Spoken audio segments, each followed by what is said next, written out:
شروع اللہ کے نام سے جو نہایت مہربان اور رحم کرنے والا ہے۔ معزز ناظرین اکرام، بنی اسرائیل میں ایک بہت بڑا عبادت گزار لکڑہارا رہتا تھا۔ اس کی بیوی بنی اسرائیل کی عورتوں میں سے سب سے زیادہ حسین و جمیل تھی۔ دونوں میاں بیوی ہنسی خوشی زندگی گزار رہے تھے۔ جب اس ملک کے بادشاہ کو لکڑہارے کی بیوی کے حسن و جمال کی خبر ملی تو اس کے دل میں خیال آیا اور اس نے تہیہ کر لیا کہ میں کسی بھی طرح اس عورت کو ضرور حاصل کروں گا۔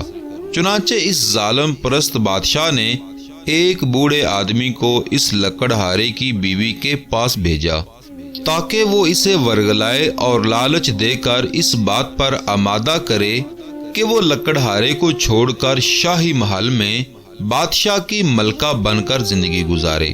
چنانچہ وہ مکار بوڑھا لکڑہارے کی بیوی کے پاس گیا اور اس نے کہا، تو کتنی عجیب عورت ہے کہ اتنے حسن و جمال کے باوجود ایسے شخص کے ساتھ زندگی گزار رہی ہے جو نہایت ہی مفلس اور غریب ہے، جو تجھے عیش و عشرت فراہم نہیں کر سکتا۔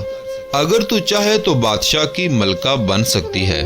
بادشاہ نے پیغام بھیجا ہے کہ اگر تو لکڑہارے کو چھوڑ دے گی تو میں تجھ سے نکاح کر کے اپنے محل کی زینت بنا لوں گا، تجھے ہیرے جواہرات سے آراستہ کر دوں گا، تیرے لیے ریشم اور عمدہ کپڑے کا لباس ہوگا، ہر وقت تیری خدمت کے لیے کنیزیں ہوں گی اور خدام ہر وقت ہاتھ باندھے کھڑے ہوں گے، اور تجھے اعلیٰ درجے کے بستر اور تمام سہولتیں مل جائیں گی، بس تو اس لکڑہارے کو چھوڑ دے۔ جب اس عورت نے یہ بات سنی تو لالچ میں آ گئی اور اس کی نظروں میں بلند و بالا محلات نظر آنے لگے اور اس نے لکڑہارے سے بے رخی اختیار کر لی، ہر وقت اس سے ناراض رہنے لگی اور بات بات پر جھگڑنے لگی۔ جب اس نیک شخص نے محسوس کیا کہ یہ مجھ سے بے رخی اختیار کر رہی ہے تو اس نے پوچھا، اے اللہ عز و جل کی بندی، تم نے یہ رویہ کیوں اختیار کیا ہوا ہے؟ یہ سن کر اس عورت نے مزید سخت رویہ اختیار کر لیا اور طلاق کی خواہش ظاہر کر دی۔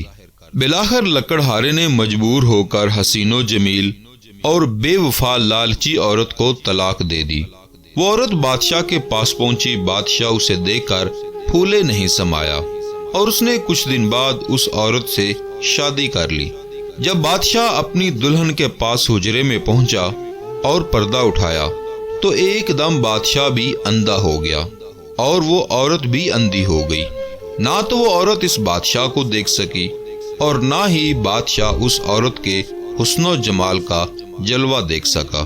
پھر بادشاہ نے اپنی دلہن کی طرف ہاتھ بڑھایا تاکہ اسے چھو تو سکے، مگر اس کا ہاتھ بھی خشک ہو گیا۔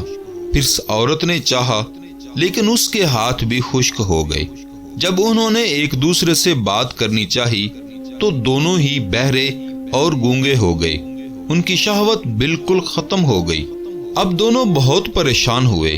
صبح جب خدام حاضر ہوئے تو دیکھا کہ بادشاہ اور اس کی نئی ملکہ کے ہاتھ بالکل بیکار ہو چکے ہیں۔ جب یہ خبر زمانے کے نبی علیہ السلام کو پہنچی تو انہوں نے اللہ عز و جل کی بارگاہ میں دونوں کے بارے میں عرض کی تو بارگاہ خداوندی عز و جل سے ارشاد ہوا، میں ہرگز ان دونوں کو معاف نہیں کروں گا۔ کیا انہوں نے یہ گمان کر لیا کہ جو حرکت انہوں نے لکڑہارے کے ساتھ کی ہے میں اس سے بے خبر ہوں؟ یا اللہ، ہمیں اپنے عذاب سے محفوظ رکھ اور ہمیں دنیا کی محبت سے بچا کر اپنے پیارے حبیب صلی اللہ علیہ وآلہ وسلم کے عشق کی دولت سے مالا مال فرما، آمین ثم آمین۔ ناظرین اکرام، ہم امید کرتے ہیں کہ ہماری آج کی ویڈیو آپ کو ضرور پسند آئی ہوگی۔